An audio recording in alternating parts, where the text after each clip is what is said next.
Hi, and welcome back to Ask a Creationist. I'm Todd Wood. I'm president of Core Academy of Science. I'm a young earth creationist, and I'm here to answer your questions about creation, evolution, origins, science, the Bible, doctrine, theology. What do you got? I'm interested in hearing it. Send us an email. Hit us up on social media. I'll tell you about that at the end of the video here. Today's question is very simple. Has anyone seen Noah's Ark? The answer is equally simple. Yes, of course.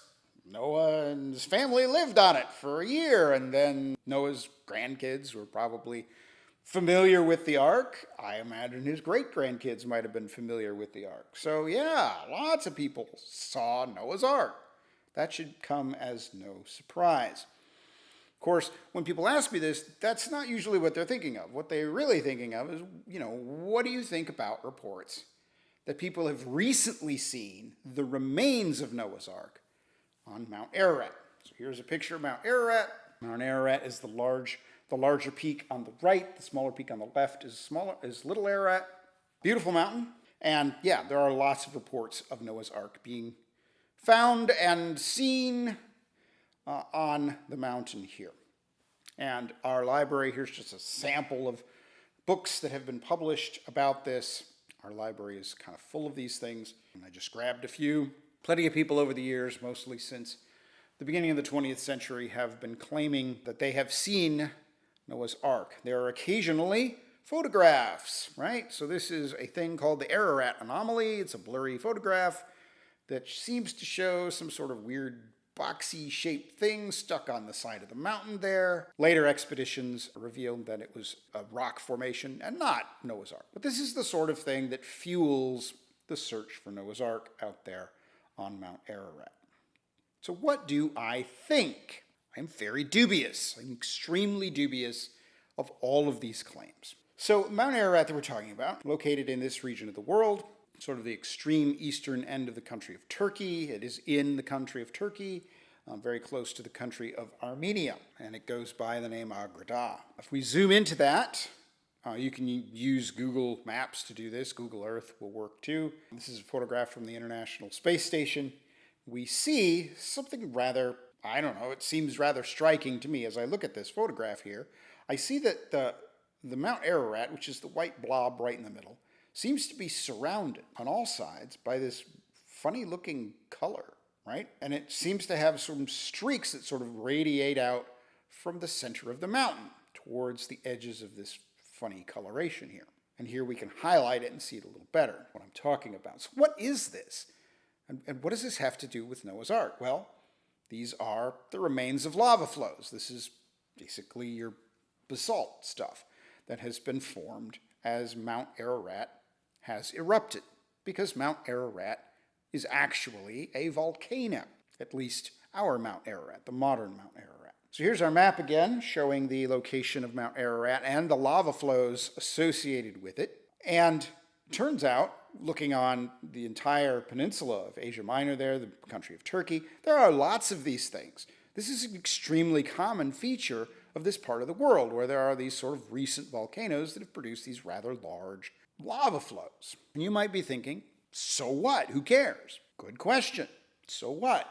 Well, if we consider this volcano in the context of the larger creationist flood model, it's pretty clear that these formed after the flood. That these are not features, these mountains, these lava flows are all recent enough that they were probably not there at the end of the flood. So our Mount Ararat, the thing that we call Mount Ararat, Ararat, did not exist at the time the Ark ran aground. There was no mountain for it to land on there because there was no mountain. So it could not have landed there. Even if it did, even if I'm wrong about that, which is possible, many eruptions since the flood almost certainly would have obliterated a large wooden boat. It seems to me just remarkably unlikely that all this volcanic activity somehow, miraculously spared a giant wooden boat. I would be very skeptical of those kinds of claims. So what else? Well, what about the eyewitnesses, right? Well, I think many of the eyewitnesses are very honest, decent, excited people who are just sincerely wrong. And I don't fault them for that.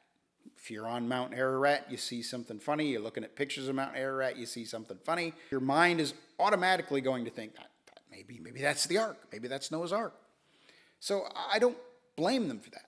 There are very old traditions associated with the mountain as well that go back at least to the Middle Ages, not much further than that, that associate that particular mountain there with the remains of Noah's Ark. So there's historical precedent for thinking the Ark is there, even if I think they're all wrong.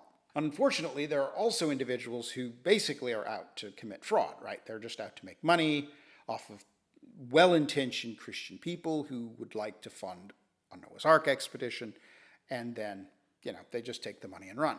These are unscrupulous people, and unfortunately, the most recent Ark announcement, I think is pretty clear, is a case of fraud on the part of individuals who were associated with that so-called expedition.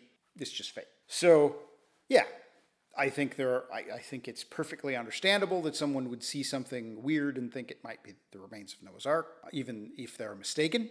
And at the same time, I think we all need to be very, very wary and careful about frauds in the area. So what else? I encourage you to spend your money elsewhere. There's plenty of ministries out there that could use the kind of money that you would spend to do an Ark expedition.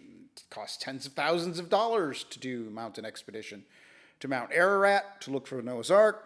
Lots of ministries could use that money for a lot of different reasons in a lot of different ways. So it doesn't make a lot of sense for people to be spending huge amounts of money to go look for something that is, in all likelihood, not going to be there. And frankly, it's dangerous. You ought to spend your life doing something else. The most recent Ark claims an individual went looking for it to verify that there was an Ark there, right? And turned up missing. Found his camp, but no sign of this person. So you could literally lose more than just your bank account. You could lose your life looking for something that probably isn't there. So be smart and, don't get too excited. Be a lot more skeptical about the next claims about the discovery of Noah's Ark, which probably isn't there. So hey, if you like this video, thanks very much. Click the like button, click the subscribe button, and if you're really into it, click the notification bell so that you get notifications every time we post a new episode. Visit us at coresci.org to learn more about our ministry, Core Academy of Science. You can also find links there to our social media accounts and our contact page where you can contact us directly.